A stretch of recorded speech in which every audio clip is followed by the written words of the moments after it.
Je me suis fait attaquer par un art. Il a bouffé ma bâche, ce con. Il a dû sentir le saucisson dans le sac. Du coup, il a voulu attaquer ma tante. Et salut la compagnie. Alors on se retrouve aujourd'hui pour le quatrième épisode de ma série Anecdotes de bivouac. Une série d'épisodes dans laquelle je vous livre toutes les mauvaises expériences de mes bivouacs et de mes aventures passées, autour d'une belle infusion. Alors cette semaine j'en ai encore une sympa à vous raconter et j'ai quelques images à l'appui. Allez, abonne-toi et mets un pouce en l'air sur la vidéo et nous on se retrouve juste après l'intro. Alors comme d'habitude, je vais vous présenter le contexte. Il faut savoir déjà que cette histoire est assez récente. Ça s'est passé il y a un peu moins de 2 ans. Je suis parti avec 2 amis à moi, Raphaël et Robin, pour 3 jours de trek dans un coin hyper sauvage. Je me rappelle que nous avions quelques vacances en commun durant le mois d'octobre, donc on en a profité pour partir à l'aventure. Je me souviens qu'on devait se situer entre 1800 mètres et 2000 mètres d'altitude durant notre périple. Donc au niveau du biotope, on était plutôt sur un milieu montagnard. Alors on savait qu'on allait se taper une météo assez aléatoire, hein, mais surtout qu'on allait se prendre pas mal de pluie le premier jour. Bon, ça n'a pas manqué quoi, on passe le premier jour sous une pluie continue. En fait, plus on s'enfonçait dans la nature, plus on était trempé quoi. La traversée pour rejoindre notre premier spot de bivouac était magnifique. On a croisé de nombreuses cascades, des falaises vertigineuses et des arbres splendides. D'ailleurs, je me souviens que c'était assez sportif et engagé. On avait dû traverser un gros cours d'eau parce qu'il y a un pont qui était parti avec une tempête, je pense que les mois précédents.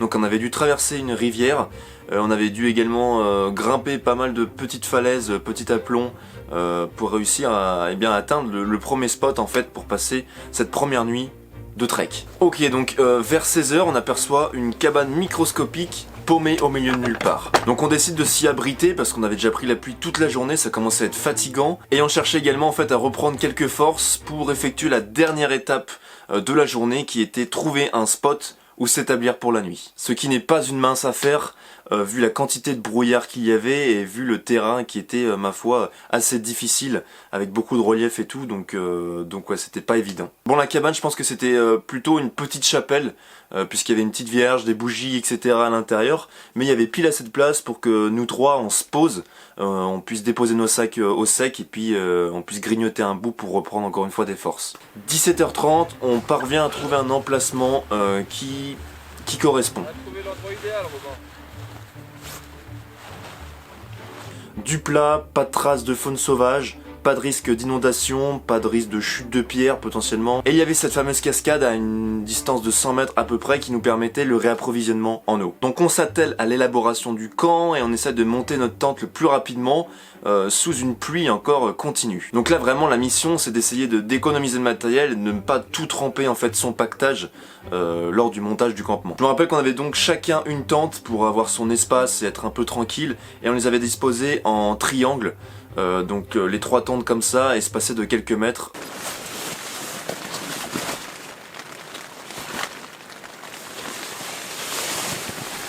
Ok, c'est bon, on a fini de monter les tentes, enfin, on a un peu galéré. Sous la pluie comme ça. Mais bon, ça s'est quand même relativement bien passé. Ouais, d'ailleurs j'avais utilisé une tente sarcophage très discrète, toute petite. En gros tu as juste la place pour te glisser dedans, t'allonger dedans, et après pour te changer ou quoi que ce soit ça devient compliqué, c'est juste un petit tunnel quoi. Bref, 18h tout est installé et on décide de nous trois en fait se retrouver dans la plus grosse tente, la plus volumineuse, qui était celle de Robin à l'époque, pour effectuer le repas du soir. Avant d'aller se reposer pour attaquer les 2 jours suivants. D'ailleurs je crois qu'il faisait déjà nuit et c'est pas étonnant, oui, parce qu'on était en octobre, donc à cette époque-là, déjà, la nuit tombe vite. Et je crois qu'on s'était d'ailleurs bien mis pour cette première nuit. On avait dégusté du Mont d'Or avec quelques légumes. Bon, par contre, on était clairement trempés. Il y avait de la buée partout. J'avais du mal à filmer d'ailleurs. Moi, j'ai la buée plein les lunettes, etc. Parce qu'on était vraiment trempés de la journée. Et avec la chaleur qu'on produisait dans la tente, ça faisait une tonne de buée. Bon, la soirée passe, on discute ensemble. C'était la première soirée, donc c'était assez sympa. Et soudain, j'entends un bruit à l'extérieur de la tente. Mes potes, ça les inquiète pas plus que ça, mais après plusieurs répétitions, je décide quand même d'aller voir. En fait, c'était particulièrement étrange et on avait l'impression que quelqu'un grattait dans les tentes à côté. Donc j'ouvre la tente, et je mets ma tronche dehors, sous la pluie encore une fois, pour regarder les alentours juste à l'aide de du faisceau de ma lampe frontale. Mais là, rien du tout. Aucune trace vivante, que ce soit humaine ou animale, il n'y avait rien. Donc voilà, j'essaie de balayer large avec ma frontale pour vraiment percevoir s'il y avait quelque chose, parce que j'étais persuadé, vu le bruit et vu le boucan que ça faisait. Et là, figurez-vous que j'aperçois deux petites oreilles dépassées de ma tente. J'arrive facilement à reconnaître le renard.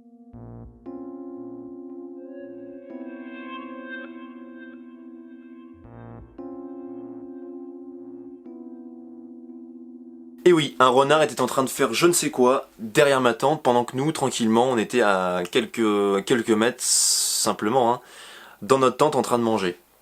Donc ni une ni deux, je commence à faire du bruit, taper un peu sur les gamelles, etc. pour le faire fuir, et le renard traîne pas à s'écarter un petit peu de la tente. Donc je mets mes tongs, je m'approche de la tente pour voir un petit peu ce qu'il faisait, ce fameux renard juste dans ma tente. Et donc là, furax, je découvre que le renard a découpé entièrement ma footprint. Donc c'est ma poche de sol que je vais mettre en plus sous la tente pour pouvoir m'isoler de l'humidité. Voilà, le renard avait tout bouffé pour pouvoir probablement rentrer dans ma tente. Et le pire, c'était pendant que j'étais en train de découvrir ce carnage, eh bien le renard se tenait simplement à quelques mètres, assis, et il me regardait quoi. Il était pas vraiment apeuré. Bon, en fait, quelques minutes après, je découvre un petit peu plus loin dans l'obscurité une femelle renarde. Donc en fait, c'était un couple, hein. Il y avait le renard qui était venu farfouiner dans ma tente, et je pense qu'il y avait la petite femelle qui attendait un petit peu au loin, un peu plus en sécurité dans l'obscurité. Voilà, c'est assez fou quoi sur le moment. Donc j'ai ainsi pu les photographier et les filmer à quelques mètres de moi. Je crois qu'ils étaient au plus proche à 2 mètres de moi, en train de manger les restes et les choses qu'ils avaient pu shipper dans ma tente. Et c'était franchement incroyable. C'était une soirée incroyable. Bon, si on fait un petit peu le bilan de cette soirée, j'ai perdu ma footprint et un petit peu de nourriture, mais par contre j'ai eu la chance d'observer un renard à simplement quelques mètres de moi. Et attendez, ce n'est pas encore fini. En pleine nuit, je me réveille pour boire un coup à l'aide de la gourde que j'avais disposée à l'entrée de ma tente. Facile d'accès quoi. Mais impossible de trouver cette gourde. Je cherche un peu partout, je fouine un peu dans le noir, je trouve rien. Puis bon, à 1h du mat, un peu la tête dans le cul, je décide de quand même me rendormir. Là, je me dis, ça se trouve, elle est bien cachée dans la tente finalement. Voilà, allez, on coupe les machines, on se rendort, on verra bien demain matin, on essaiera de la chercher. Mais le lendemain, eh bien impossible de trouver cette gourde, que ça soit dans ma tente, dans les environs, mais également assez loin dans les fourrés, dans les rochers, etc. Je me rappelle qu'on est passé 30 minutes au moins à essayer de trouver cette gourde, donc à 3 avec mes potes. Ne serait-ce pas notre ami le renard qui nous aurait piqué cette gourde? Eh bien si. ouais. Donc je me suis littéralement pas fait respecter par ce couple de renards. En plein milieu de nulle part. Sur le coup, j'étais vraiment énervé de me dire j'ai perdu du matos cher et qui en plus m'était utile pour le reste du trek. Et puis après, je me suis remis en tête que en fait, eh bien, j'étais pas chez moi. Dans la nature, on n'est pas chez nous, donc on se plie au règlement entre guillemets. Hein. En fait, l'homme avec un grand H dans la nature, il n'est pas chez lui. C'est un être fragile et faible au milieu d'une nature finalement qu'il a oublié de comprendre. Bref, j'en rigole encore car cette histoire est quand même assez improbable et c'est pour ça que je voulais et que je tenais à vous la raconter dans cette série anecdotes de bivouac. Maintenant, ce qui est important, c'est qu'est-ce que je peux retenir comme leçon de cette expérience. Car chaque chose vécue est une leçon et même, bien sûr, si c'est un échec. Et je dois dire que par la suite, en y réfléchissant et en me posant, ces péripéties m'ont encore beaucoup appris. Le renard était attiré par la nourriture dans ma tente. Moi, l'erreur personnelle que j'ai faite, c'était d'avoir laissé de la nourriture qui avait une potentielle odeur dans cette tente, justement, sans surveillance. Et sans l'avoir camouflé, c'est-à-dire que j'aurais pu utiliser des sacs étanches par exemple pour camoufler l'odeur de la nourriture, du saucisson ou autre, pour éviter d'attirer la faune sur mon abri la nuit quoi. Et donc c'est d'autant plus important lorsque l'on transporte de la nourriture qui porte une odeur, donc de la viande etc, des plats en sauce ou je ne sais quoi, des plats qui sont pas vraiment emballés hermétiquement. Après, franchement, je me rappelle que je m'étais dit que on n'était pas sur un territoire de gros prédateurs, donc de l'ours par exemple, où là ça aurait pu poser un problème, je me serais comporté autrement, j'aurais justement utilisé des sacs étanches, etc. pour isoler la nourriture, et pour pas me la faire voler, et pour ne pas attirer justement ces prédateurs. Seulement, j'avais oublié ce fameux renard qui est en fait réputé pour être un petit brigand, du même type que la pie, donc cet oiseau, qui n'hésite pas à piquer pour sa survie. Également, il avait pu s'emparer de ma gourde car je l'avais simplement placée en fait entre la toile extérieure et l'habitacle. Même si je le faisais pas trop avant, et bien maintenant j'essaie de me concentrer pour encore en laisser moins et vraiment ranger tout mon pactage avant d'aller dormir, que ce soit tout propre, bien hermétique, bien fermé dans le sac, que la tente soit bien fermée ou que mon abri soit fermé, pour éviter ce genre de problème. Et puis en fait vous allez voir que si vous faites ça, vous fermez votre sac, vous faites votre pactage avant d'aller dormir pour la nuit, ça peut être très utile aussi dans un autre cas, c'est dans le cas où vous devez vous rapatrier en urgence dans la nuit. Lorsque l'on part et que l'on pense avoir tout planifié, tout organisé, en fait il y a toujours des surprises sur le terrain. Et ça c'est pas pour rien que je le transmets sur mes stages, parce que cette anecdote en fait l'illustre encore. Après cette histoire m'a aussi apporté sur la gestion de la ressource en eau. Si j'avais transporté toute mon eau dans un seul contenant bien sûr que je me serais fait shipper par le renard, eh bien j'aurais dû mettre fin à ce trek de 3 jours dès le début du 2e jour. Parce que j'avais finalement plus de moyens de transporter l'eau. Vous prenez minimum 2 gourdes lorsque vous partez, vous ne savez pas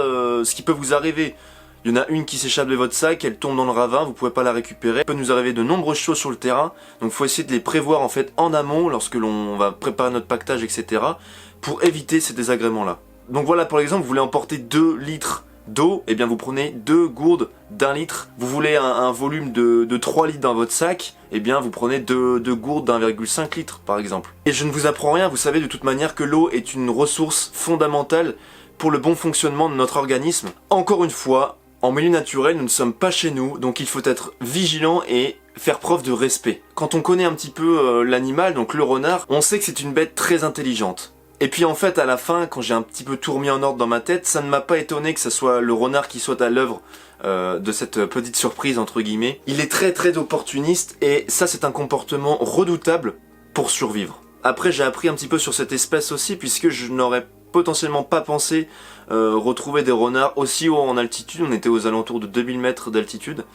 Ouais, ça j'aurais peut-être pas pensé par contre. Et puis ce que j'ai trouvé assez fou, c'est que le renard n'était même pas apeuré. Il a sûrement mesuré le risque et il a donc choisi d'assouvir son besoin nutritionnel au détriment d'une rencontre qui aurait pu lui être redoutable. C'est vraiment une autre dimension à mettre en parallèle avec l'humain qui lui est capable de se foutre sur la gueule et de se tuer pour un rouleau de PQ quoi. Voilà, en tout cas si vous croisez un jour un renard avec une gourde, eh bien pensez à moi. Bon, je vais t'encourager à aller voir les autres épisodes de cette série Anecdotes de bivouac. Et puis, eh bien je ne peux que t'inciter à laisser un commentaire sous cette vidéo, hein, bien sûr, pour pourquoi pas nous partager une anecdote de bivouac qui pourrait être assez croustillante et enrichissante pour la communauté. Merci encore pour votre soutien, on se retrouve la semaine prochaine pour un épisode inédit, ou sinon sur un de mes stages. Voilà, portez-vous bien, partez à l'aventure, et ciao.